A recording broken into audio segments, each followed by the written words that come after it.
Hai Sobat-Sobat Samuel, saya Prastia Gunadi, Head of Research dari Samuel Sekuritas, yang akan membawakan market update kali ini. Pekan ini, kami di Samuel Sekuritas akan merilis laporan review kuartal kedua 2024. Sejauh ini, 53 emiten dalam coverage kami telah merilis laporan keuangan di kuartal kedua 2024 ini, dengan pertumbuhan laba bersih agregat sekitar 4% secara year on year. Hampir setengah dari emiten tersebut memenuhi estimasi kerja dari kami di tengah perlemahan ekonomi global, menguatnya dolar AS, dan adanya sejumlah faktor negatif lainnya. Sektor bank mencatatkan pertumbuhan laba bersih tertinggi di kuartal 2 2004 sebesar 5,9% secara year on year, dengan BMRI dan BBCA sebagai pencetak laba tertinggi di antara 4 bank besar di Indonesia. Secara keseluruhan, kinerja sektor perbankan sesuai dengan ekspektasi kami, didorong oleh menurunnya biaya dana dan membaiknya kualitas aset. Pertumbuhan pinjaman yang solid didukung salah satunya diturunkan cadangan wajib minimum oleh Bank Indonesia. Sektor lain yang juga mencatatkan kinerja cukup baik di kuartal 2 2004 ini adalah consumer staples. Sejumlah emiten dengan eksposur tinggi terhadap konsumen berpendapatan rendah seperti ICBP dan SIDO mencatatkan pertumbuhan pendapatan yang solid pada first half 2004 ini berkat pertumbuhan perilaku belanja konsumen.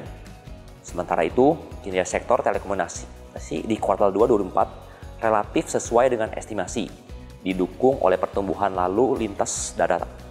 ISAT mencatatkan kinerja yang cukup menonjol di sektor ini, dengan pertumbuhan ARPU tertinggi di antara coverage telco kami, sebesar 2,4% secara quarter on quarter dan 7,3% secara year on year. Dua sektor yang kinerjanya tidak terlalu baik di kuartal 2 2024 adalah otomotif dan semen, di tengah rendahnya permintaan pasar akibat pelemahan ekonomi. Melihat kinerja kuartal 2 ini, kami merekomendasikan investor untuk fokus pada emiten dengan fundamental yang kuat, yang berpotensi menghasilkan laba secara berkelanjutan dalam jangka pendek dan menengah. Topik kami saat ini adalah ICBP, SIDO, BMRI, BBCA, dan ISAT. Sedikit recap pasar pekan lalu, IHSG menutup pekan lalu di level 7.257, turun sebesar 0,7% secara mingguan. 3 saham bank besar, BBRI, BBCA, dan BMRI masih menjadi saham dengan nilai perdagangan tertinggi sepanjang pekan lalu. BMRI, ASI, TPIA, dan INDF menjadi saham-saham dengan nilai netbank asing terbesar pekan lalu, dengan nilai total sebesar 1,4 triliun rupiah.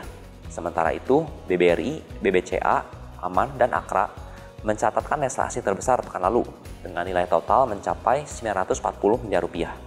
Sekian market update kali ini, saya Prastia, sampai jumpa.